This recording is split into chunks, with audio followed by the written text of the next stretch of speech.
এই হাদিসটা আপনার মা, আপনার বোন, আপনার স্ত্রী এবং আপনার কন্যা সন্তানদের জন্য।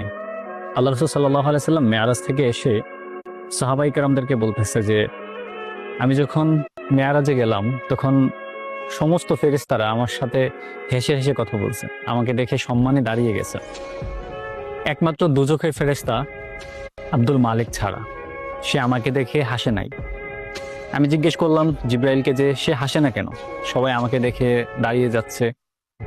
তখন জিব্রাইল বলে যে যখন থেকে সে দুজখের দায়িত্ব পাইছে তখন থেকে সে হাসা ভুলে গেছে। আল্লাহ রাসূল সাল্লাল্লাহু আলাইহি ওয়াসাল্লাম অনুমতি চাইলেন একটু উকি মেরে দুজখটাকে দেখার জন্য। তখন তিনি দেখলেন সেখানে সবাই নারী।